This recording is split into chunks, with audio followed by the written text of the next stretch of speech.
you know how many people will suffer from a mental health problem this year? 1 in 4. 1 in 4, now I never knew that. I was also surprised to learn that mental health issues are the leading cause of disability in the workplace in this country. Now, I've never struggled with these kind of things, so I'm approaching this documentary with more than a little unfamiliarity and trepidation. Now, probably, like you, I'm no mental health expert, but if I recognised that a colleague was struggling, I'd want to help. But would I do or say the wrong thing? Can I help? If I want a laugh and a pint, I go down the pub and I see my mate and I say, "How are you?" And he says, "Fine." But he might not be. You see, that phrase, that question, "How are you?" it's just become a greeting. We never really listen to the answer, do we?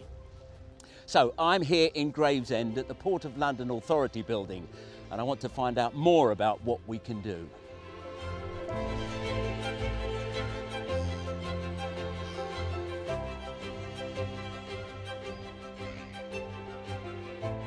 So how does PLA's mission help support mental health? Our mission is to put the person at the centre of everything, at the heart of everything that we do. We have golden rules, and one of those golden rules is care. We should be caring about that individual, no matter what they're doing. In a safety perspective, it's quite easy. You're responsible for your own safety. That's an easy thing. But for health and mental health, it's not always seen, so we do need somebody to talk about it, to be able to make those first steps and inroads into the health and mental health arena. We have been talking about mental health for a long time, but unfortunately we haven't broken that stigma. Talking's really important. Talking is the first step. Without that first step, nobody can help. Why is it so important to you, Stu? It's important to me because a member of my family unfortunately took their own life. There were no signs at all. And who's supporting you? Friends, family, also work colleagues. They've been fantastic. Even the boss has arranged some help, me talking to the occupational health physician, just to talk things through. The offer's there and the support is there. This is so helpful to me, Stu, but what's the one message that I should take away from this today? Don't be ashamed. Break that silence and talk. As Chief Executive of over 400 people here at PLA, why is your people's mental health provision so important to you? Well, the most important and fundamental reason is because we really care about people as an organisation. It comes back to our golden rules, which are care, challenge and comply. The other thing, of course, is that when people are at their best and feeling good, then they give of their best and are more effective, and it makes us a better organisation. So what traditionally is the marine sector like? And why is it important to tackle these issues? It's not a sector where people talk about their feelings naturally, you know, and so I think that's the big challenge, is to try and find ways to give people, confidence that it's kind of normal, it's okay to not feel good all the time. And then not everybody's going to want to talk in the workplace, and it really doesn't matter. The important thing is that somebody finds somebody to talk to, which is the first step towards getting better in many cases. So what have you put in place for people at PLA? The first line is our mental health first aiders, so people across the organisation who people can turn to if they want to talk to somebody. And we're going to double the number of mental health first aiders so that somebody who does need somebody to talk to hopefully can find somebody as quickly as possible. And then, of course, the next step is to direct people to more professional services. That might be through our occupational health service or via a GP. And what are some of the practical things that we can do to help our family, friends, work colleagues? First thing is keeping in touch with people, just on a more normal basis. It's kind of having conversations, asking how people are. When I first joined the PLA in 2014, it was straight after separating from my then wife. And one of the things I found at the time was that just talking to my team and being really open about the fact this was obviously a tough time to be going through made a big difference. It was a hard time for me, but actually just talking to people and not being embarrassed about that made a big difference. So Robin, what about mental health issues out there on the river? Yeah, mental health on the river is something we've also been focusing on a lot over the last couple of years. And we've been working with organisations like the Samaritans and the Metropolitan Police and the London Ambulance Service, addressing the the number of people who take their own lives very sadly every year, which is something we're really keen to address. So we've got some campaign work underway on that very issue, something which we'd like to see big improvements on.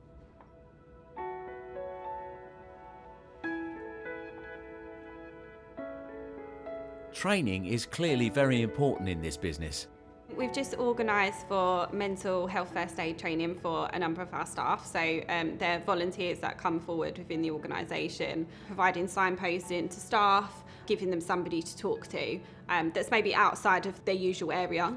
Mental health as a topic is really close to my heart. I have suffered with mental health issues for nearly 15 years now. It's incredibly important that we talk about mental health. There is a lot to be said for somebody genuinely listening to you when you say, actually, no, I'm finding this really hard right now. So Danielle, from your experience, what advice would you give to others? The first piece of advice that I would give is to talk to anybody that you feel comfortable with, even if it is a stranger.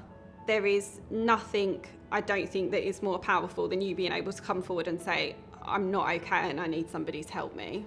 But secondly, I think what's really important is that if you are a person who's approached by somebody, that you listen to them, really listen to them and hear what they're saying, because sometimes all I really wanted was for somebody to understand how I felt. So for anybody at the Port of London Authority, if they're feeling any kind of anxiety or stress, where do they go? Firstly, obviously, we have our team of mental health first aiders. Of course, they can talk to their line manager if they're comfortable. They can also talk to HR, signpost them in the right direction, and if necessary, provide additional support. And what's the one message you'd want to get out there? Particularly with mental health, what you'll find is there will be somebody that empathises, there will be somebody that understands how you feel, and there is always somebody that has gone through it. When someone takes their life in the River Thames, more often than not, the first people on the scene are the Metropolitan Police Marine Policing Unit. Probably about 3 years ago, it was a Thursday, and we pulled 4 bodies out of the water. And I said, that is enough. We need to be doing something about this. And this was when the Tidal Thames Water Safety Forum began to grow. And it was all of our partners that really started to buy into this. And of course, Port of London, who now drive this. And it's very important to me, because I do truly believe, and we all truly believe, that we can reduce accidental deaths and suicide by drowning on the river if we do it as a partnership. So Stuart, what are the things you've put in place to reduce incidents, and are they working? So one of the key interventions, we now have a mental health nurse working on the river, and his role is very specific. And that is to do the back office function and interface within the NHS to make sure the pathways are open for those people that do present, and they do get that relevant care that they need. So what can we do, the general public, to help you do your job? If the hairs on the back of your neck stand up, then I think it's definitely worth an intervention. First off, consider if it's safe to do so. Try and have a conversation with that individual and just ask them a question. Are you okay? Do you need any help? If it progresses and you feel that it needs a more robust intervention, then I would consider 999 to get the relevant help. What do I do if a colleague is struggling? Well, I think first off, it's probably worth saying it's okay not to be okay, and ask that question, how are you today? Listen to that answer and find out what's on the inside. And I would suggest that we do not give up, that we keep asking and try different ways in order to engage with that individual.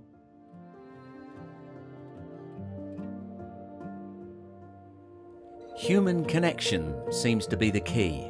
A few years ago, I was on my way to work and I was walking from Waterloo Station to Covent Garden over Waterloo Bridge. A bit like today, grey weather, not very nice day, and halfway over that bridge there was somebody who it was obvious was in danger. They looked like they were about to take their life. I nearly walked past, to be honest, but I just felt like maybe there's something I could say that could make a difference. I walked over and I said, hi, can you tell me what you're doing here? And that intro turned into a half an hour conversation until the police turned up. And when he recovered and he started working with a mental health charity, he reached out. He did a public campaign to find the person who stopped him that day. We met, and that meeting turned into an ongoing friendship. I then started to support his work. It's been a very interesting, inspiring journey for me to be on, and I like to share that story when I can, just to remind people about the power of an intervention for both sides. So what did you learn from that experience? You know, just to connect and be able just to be with somebody who's genuine can actually make a huge difference in that moment. I think when somebody unexpectedly steps into their world and says, you know, just for this moment, okay, you can drop your guard, there's no judgment, you can talk, you know, there's no consequence. That's the power of the intervention. I think one clear message that I can give to people on both sides is, if you're struggling, it's okay to talk. In fact, you have to talk if you're going to overcome what you're going through. And anybody can intervene. You don't need training. Just be human, just be compassionate, just have empathy, and that will bring a long way to helping somebody and throwing them a lifeline. Neil, thank you so much for that inspiring story. Well, that's really opened my eyes. What I've learned is you don't need to know that much. You just need to be ready to ask that question, how are you? And mean it. Be open to the human connection. We're all vulnerable, so we need to ask people if they're really okay and listen to them properly. It's a simple thing, but it could make a big difference. It might even save someone's life. Throw someone a lifeline, break the silence, and talk.